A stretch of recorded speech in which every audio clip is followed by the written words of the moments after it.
안녕하세요. 김다니엘입니다.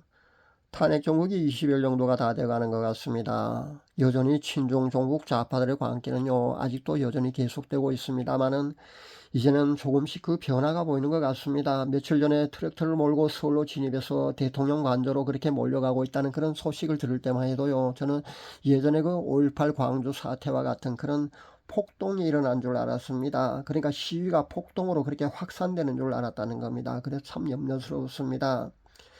트랙터 상경 시위 때는요, 자신의 정체를 중국인이라고 솔직히 그렇게 밝히면서 그렇게 선동 시위 연설을 하는데도 불구하고요, 그 시위에 참석한 좌파 시위대에서는요, 그를 옹호하면서 괜찮아 괜찮아 그렇게 외치면서 말입니다, 경광분과 촛불을 들었습니다. 정말 부끄러운 줄 알아야 합니다. 그동안 각종 SNS 댓글 부대가 있다는 사실 알만한 사람들은 사실 다 압니다. 그러니까 우리나라에 유학을 와 있는 중국 대학생들이요, 좌파를 옹호하는 댓글을 달고 다니는 그런 댓글 부대가 있다는 거 말입니다. 근데 그것은 사실이거든요. 근데 이번 탄핵 집회 시에 보니까요, 곳곳에서 중국인들이 동원된 그런 증거가 상당히 많이 나온 것을 저는 압니다. 실제 그러니까 중국인들이 말입니다, 우리나라 그 탄핵 시위 이런 시위에요 동원돼서 부역하고 있다는 겁니다. 정말 슬픕니다. 우리나라의 소위 진보라고 하는 좌파 정치인들이요, 친중 종북을 현재 많이 하고 있습니다. 그러다 보니까 이런 현상이 일어나는 겁니다. 도대체 외국인이 어떻게 남의 나라의 정치인에 이렇게 시위를 하고 부역할 수 있습니까? 있을 수 없는 일이지 않습니까? 그런데도 불구하고요, 실제 중국과 북한의 도움을 받는 정치권 인사들이 많기 때문에 이런 현상이 일어나는 겁니다. 그리고요, 실제 좌파 정권이 문정권 때 말입니다, 중국인들을 우대하는 그런 정책을 열 몇 가지나 실행했습니다. 그러다 보니까요, 정작 우리가 내는 피 같은 세금으로요, 우리 국민들이 그 혜택을 받아야 되는데요, 중국인들이 그렇게 혜택을 많이 받았다는 겁니다. 정말 안타까운 일입니다. 가장 바람직한 것은요, 이번 기회에 모든 것이 이렇게 확연히 드러났을 때 말입니다, 역전이 되기를 저는 간절히 바라봅니다. 그래서 이 나라가요, 새롭게 바뀌었으면 참 좋겠다는 그런 생각을 저는 해봅니다. 그러니까 제2의 건국이 이번 기회에 일어났으면 좋겠다는 그런 생각을 한다는 겁니다. 물론 그럴 가능성은 적습니다. 그럴 가능성이 희박한 것은 맞습니다만은, 이제 약간의 변화가 보이기 시작했으니까요, 우린 하나님께 간절히 기도해야 될 줄 압니다. 먼저 탄핵 후에 그 수사기관인 경찰과 검찰과 공수처가요, 서로 앞다퉈서 그렇게 공을 세우려고요, 광란의 칼춤을 추어댔지 않습니까? 그런데 이들의 광란의 칼춤이요, 현재 주춤하고 있다는 겁니다. 윤 대통령이 헌법재판소의 최종 판결을 받기 전까지는요, 대통령의 신분입니다. 국회에서 가결된 거는요, 그냥 대통령 직무만 중지됐을 뿐입니다. 그런데도 불구하고요, 수사기관에서 그렇게 어, 기자회견을 할 때 말입니다, 대통령이란 그 명칭을 빼고 윤석열 그렇게 말을 한다거나 아니면은 윤석열 뭐 내란 수계라든가 그런 용어를 쓴 거 아마 여러분 보셨을 겁니다. 그런데 이제는요, 그 공수처에서 그렇게까지 표현을 하면서 또 체포한다면서 으름장까지 놓다가요, 현재 슬그머니 꼬리를 내리고 있다는 겁니다. 어저께입니까? 그 국회에 나와서 공수처에서 보니까요, 다시 대통령 이름 뒤에요, 대통령님이라는 호칭을 붙이는 것을 보았습니다. 그렇게 슬그머니 꼬리를 내렸다는 겁니다. 거기뿐만 아니라 그 공수처장이 말입니다, 국가수사본부장을 고발하고요, 검찰은 또 내란죄를 수사한다면서요, 그런 명목으로 경찰수장을 소환하려 하고 있고요, 이렇게 검찰과 경찰 간의 수사 갈등도 그 현재 보이고 있다는 겁니다. 이렇게 우왕좌왕하는 그런 모습을 현재 보여주고 있습니다. 그동안 악법을 그렇게 만들어 놓은 결과가 현재 이것이 아닌가 저는 생각해 봅니다. 그러니까 검찰이 하는 수사를 경찰이 하도록 그렇게 법을 바꿔놨지 않습니까? 거기에다가 공수처를 신설했습니다. 그러니까 결국 이렇게 수사를 한 개 수사단체가 한 개 하면 되는데 말입니다, 한 사건을 두고요, 세 개 단체가 수사를 서로 앞다투어 하는, 그러니까 중복 수사하는 그런 모습을 우리는 보았다는 겁니다. 그런 모습이 나타날 수밖에 없는 그런 현재의 상황이라는 겁니다. 그렇게 악법을 많이 만들어 놓았기 때문에 현재 이런 모습이라는 겁니다. 검찰을 못 믿어서요, 공수처를 만들어 놓고 실제 또 정치적 민감사항은 이미 공수처가 수사 중인데도 불구하고 말입니다. 자기네들이 만든 그 공수처를 믿지 못해서요. 굳이 꼭 특검을 해야 된다면서요. 특검을 해야 된다면 그렇게 특검을 우게 되는 이런 야당의 형태를 보면요. 정말 할 말을 잃게 만듭니다. 여기다가 보니까요, 미 국무부와 미 의회도요, 우리나라의 그 탄핵 정국에 대해서요, 친중 종북 좌파들에게요, 우호적인 그런 모습을 현재 보여주고 있습니다. 특히 트럼프 당선인과 그 측근에게서 흘러나오는 이런 말들은요, 친중 종북 좌파들에게는요, 우호적이지 않습니다.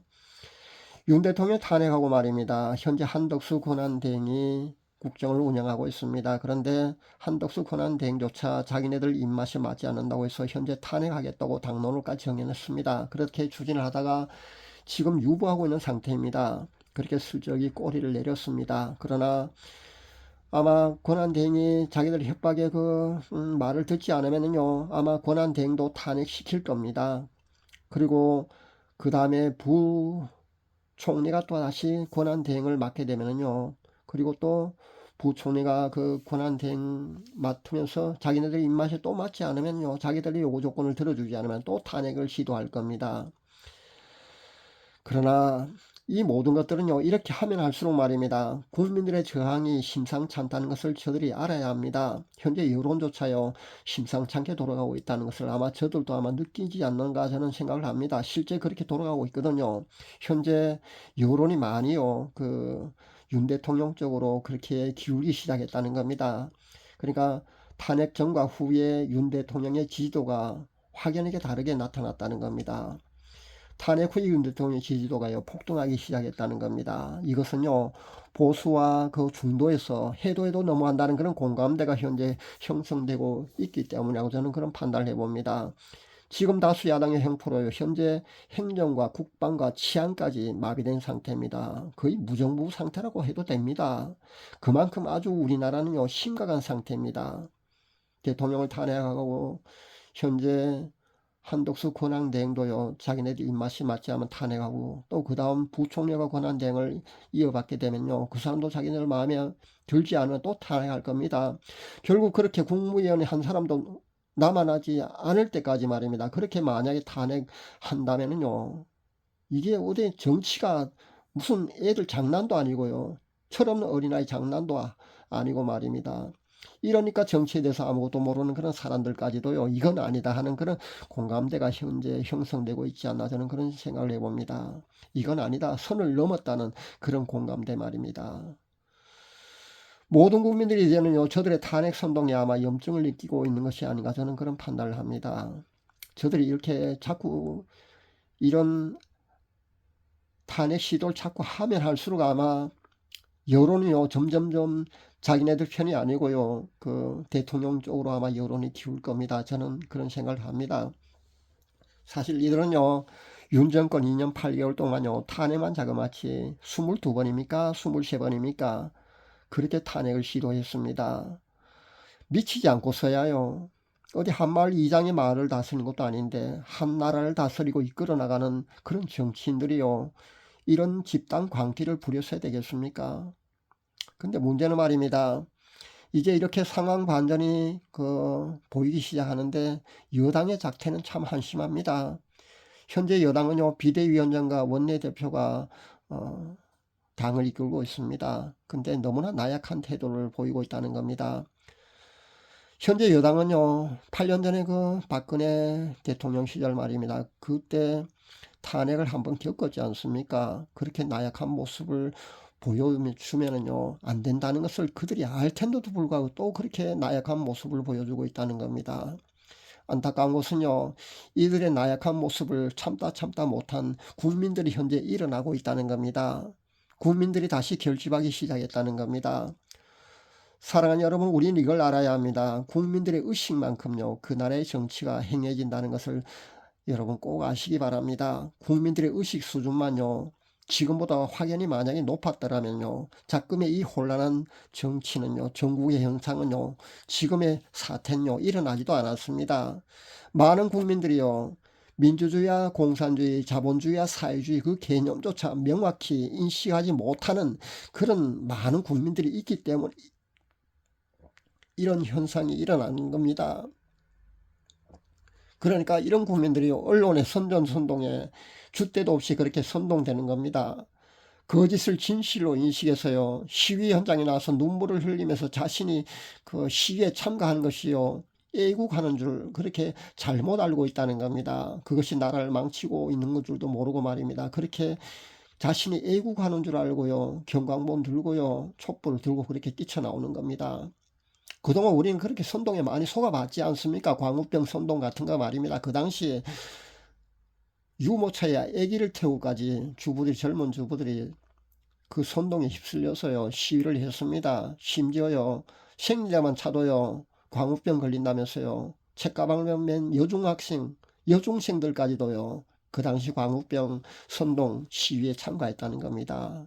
세월호, 후쿠시마, 오염수 등등등 수많은 그런 선동에 휩쓸려서요, 많은 사람들이 그렇게, 국민들이 그렇게 시위 현장에 그것이 애국하는 줄 알고요, 그렇게 나왔습니다. 그렇다면요, 그것이 아니라는 걸 이제 알았다면요, 이제는 자신이 부끄러운 줄 알아야 된다는 겁니다. 그렇게 자신이 그 선동되고 언론에 선동되고 그렇게 그것이 애국하는 줄 알고 그렇게 시위에 참석했는데 그것이 나라를 망치는 길이었다는 것을 이제 알았다면요, 깨어나야 되는데요, 아직도 여전히요, 공산주의, 사회주의 그 개념조차 아직도 제대로 서 있지 않은 사람은요, 아직도 그것도 모르고 말입니다. 자신이 애국하는 줄 알고요, 그 좌파 시위대에 나와서 촛불을 들고 있다는 겁니다. 경광봉 흔들어대면서요. 정말 안타까운 현상입니다. 공산주의 이론요, 사회주의 이 이론은요, 실제 그 통치 한날에 적용했을 때 말입니다, 이미 실패한 이념과 체제입니다. 그것을 왜 아직도 모르니 정말 안타깝고 미안합니다. 소위 대학 교육을 받은 사람들조차요, 진보 좌파의 자신이 속해 있는 것을 마치 깨어있는 앞서가는 시민인 줄 그렇게 착각하고 있는 사람들이 상당히 많이 있습니다. 그것을 뭐 깨시민이라 그럽니까? 깨어있는 앞서가는 지식인 그런 시민이라고 그렇게 착각하고 있으니 안타깝다는 겁니다. 심지어 강남 좌파라는 그런 용어까지 나오고 있지 않습니까? 정말 좌파 중에 보면은요, 배부른 좌파가 참 많이 있는 것 같습니다. 배고픈 좌파가 아니라. 그러니까 강남 좌파라는 용어까지 나오고 있는 거 아닙니까? 특히 우리나라 같은 이런 지정학적 위치라든가 아니면 오랜 남북으로 분단돼서 제각기 다른 그런 체제 속에서 그런 나라가 운영된 지 한 70년 이상 됐지 않습니까? 그러다 보면요, 그런 역사적 토대를 다 감안해 볼 때요, 미국이나 유럽과 같은 나라의 그 좌파 우파의 개념과는 우리나라의 현재 좌파 우파의 개념은요, 완전히 다르다는 것을 알아야 합니다. 그런데 아직도요, 그것도 모르고요, 현재 시위에 나와서 촛불을 들고 그렇게 경광봉을 흔들어대면서요, 그것이 애국인 줄 안다는 겁니다. 정말 안타깝습니다. 어설픈 중도, 그리고 요즘 젊은이들 소위 그 강남좌파라는 그, 아니면 또 좌우의 개념조차 희박한, 그러니까 민주주의와 공산주의 그 개념조차 제대로 인식하지 못한 채 언론의 선동에 휩쓸리는 그런 국민들이 많다면은요, 이 나라는 정말 희망이 없습니다. 그동안 자유의 소중함을 모르고 산 세월이 70년 이상입니다. 그러다 보니까요, 정말 자유가 얼마나 소중한 것인지 많은 사람들이요, 망각하고 있습니다. 그래서 이리저리 만약에 휩쓸리게 된다면요, 개인의 자유와 인권이 없는 사회주의 국가로, 그러니까 전체주의 국가로 갈 수밖에 없는 겁니다. 가고 나서 후회를 해봤자 소용없습니다. 지금 우리나라는요, 단순히 좌파 우파의 싸움이 아닙니다. 자유민주주의를 지켜내느냐 아니면 사회주의 국가로 가느냐의 싸움이라는 겁니다. 정신 차려야 합니다. 지금 우리나라가 그 기로에 서 있다는 겁니다. 제2의 건국이 필요한 그런 시점인데요, 만약에 여기서 우리가 지게 되면요, 자유가 없는 그런 사회주의 국가로 가는 겁니다. 사랑하는 여러분, 그 성경에 보면은요, 최악의 빌런 가운데 한 사람인 하만이라는 사람이 나옵니다. 이 하만은요, 바사 제국의 총리였습니다. 막강한 권력을 가지고 있는 바사 제국의 그 총리 신분이었습니다. 이 하만은요, 유대인 모르드게가 자신에게 절을 하지 않았다는 그 이유 한 가지만 가지고요, 유대민족 전체를요, 말살하려는 그런 계획을 세우고 실제 실행을 했습니다. 그런데 결과는요, 하나님이 여기 개입하시거든요. 그러니까 하나님이 여기 개입하심으로요, 하만의 모든 계획이 숲으로 결국은 돌아가게 됩니다. 모르드게를 처형하라고 준비한 그 교수대의 말입니다. 하만 본인이 매달려 죽게 됩니다. 그리고 하만의 10명의 아들도요, 그때 모두 처형을 당합니다. 우리나라 현 탄핵 정국이요, 저는 이렇게 되기를 간절히 기도해 봅니다. 신실한 하나님의 자녀들도 이렇게 되기를 간절히 기도할 수 있기를 바랍니다. 지금의 상황이 역전될 수 있도록 간절히 기도하시기 바랍니다. 물론 그동안 우리가 한국 교회가 말입니다, 배도하고 하나님 앞에 바로 서지 못한 그런 결과가 지금 이 혼란한 전국을 초래했습니다마는, 그래도 하나님께서는요, 신실한 하나님의 자녀들의 그 눈물의 기도를 결코 외면하시지 않으실 거라는 겁니다. 이제 약간의 변화가 감지되고 있으니까요, 하루 한 끼씩 40일 금시회의 기도에 동참하고 계시는 성도님들은요, 힘을 내시기 바랍니다. 그리고 하나님께 간절히 기도할 수 있기를 바랍니다. 역전이 되면 더할 나위 없겠습니다마는 설령 우리의 기도가 부족해서요, 역전이 되지 못한다 할지라도 하나님께서는요, 우리의 기도의 분량과 진정성을 반드시 기억하실 것입니다. 그리고 우리가 기도한 그 분량과 기도의 분량과 진정성만큼요, 반드시 이 나라를 바꾸어 주실 것입니다. 그렇게 믿고 하나님께 간절히 우리는 기도해야 될 줄 압니다. 감사합니다.